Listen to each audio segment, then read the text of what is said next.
Thank you, God, for this day. Thank you for the gift of life. Now, as we're starting the children's story, help us to understand. In Jesus' name I pray, amen. You can't change the ocean or the weather, no matter how hard you try. So it's better you learn how to swim. Oops, sorry. Instead of swimming, it's better you learn how to sail. And so, we say a very good morning to all the children all over the world. Hello children, good morning. It is our privilege and honor to spend time together as we study the Word of God. As we begin, a little intro is necessary. My name is Ethan. Allow me to introduce my friends. He is Kizel, he is Anthony, he is Francis, and Lexan, who just left the stage. Thank you, Ethan, for the intro, as you call it. Children who are following us online, do you remember what we learned last Sabbath? How about those in the church? Any attempt? I see a tiny hand very far upstairs. Let me help.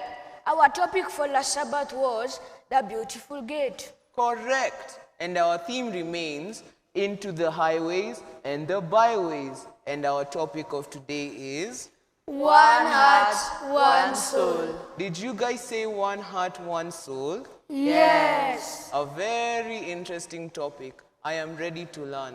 And our key text comes from the book of Genesis chapter 4 verse 7, and it says, if you had done the right thing, you would be smiling.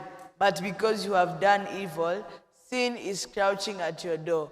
It wants to rule you, but you must overcome it. Do you remember that Jesus told his disciples to preach the word beginning at Jerusalem? Yes, many people were baptized and became believers. Very good. But do you know what happened? The believers were immediately cut off from their family and friends by the Jews, who were not very happy about the message of the cross. Do you remember that in Jerusalem, the mob which wanted Barnabas, a prisoner, to be released, and shouted, "Crucify him! Crucify him!" They did not stop hating Jesus and his disciples.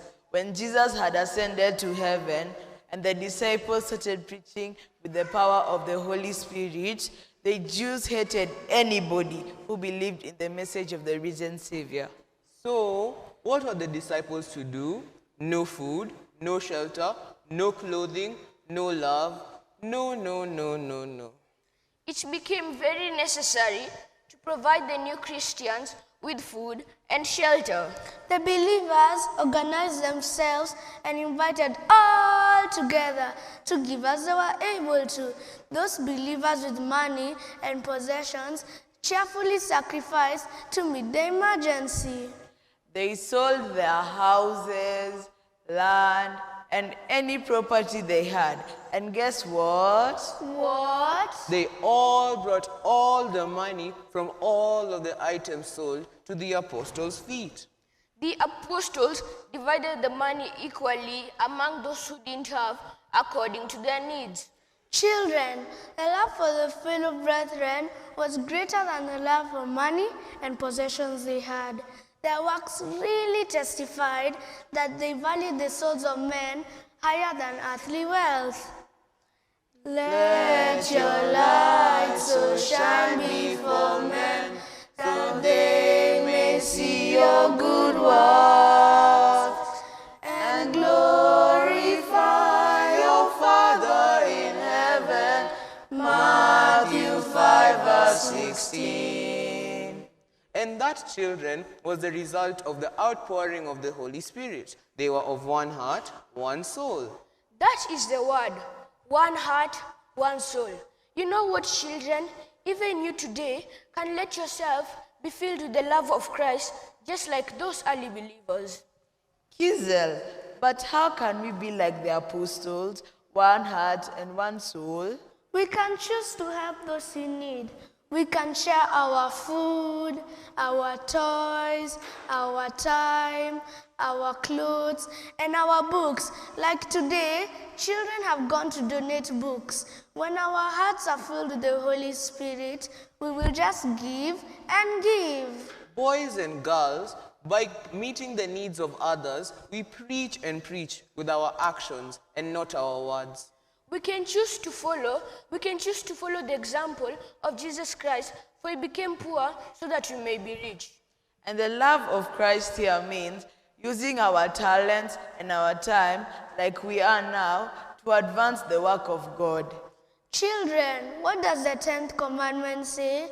Do not covet.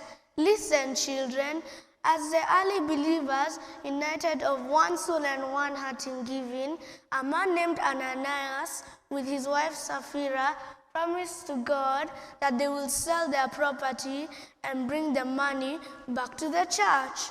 But, in fact, let's go back to our key text. Francis, what does it say? Our key text says, if you had done the right thing, you would be smiling. But because you have done evil, sin is crouching at your door. It wants to rule you, but you must overcome it. Ananias and Sapphira, like the other disciples, had the privilege of hearing the gospel preached by the apostles. After selling their property, Ananias and Sapphira pretended to give the money to the feet of the apostles. But sadly, very sadly, they kept a large share for themselves. They didn't know that God's eyes are everywhere. You can't hide anything from God. They had a deep conviction and they were guided by the Holy Spirit when Ananias and Sapphira promised to give the Lord the money from the sale of their property.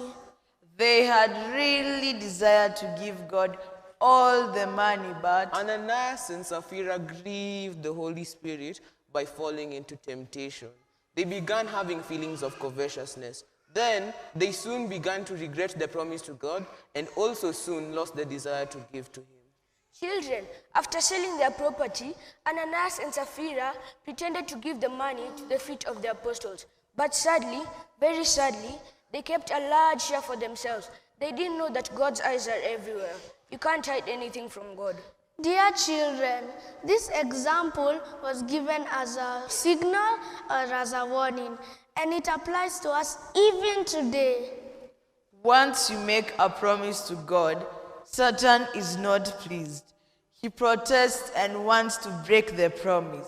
But God says, Him that honors me, I will honor. Children, we have robbed God, just like Ananias and Sapphira, by holding our tithe, by not giving to his work, and also by not sharing with our fellow children in need. Children, all blessings come from God.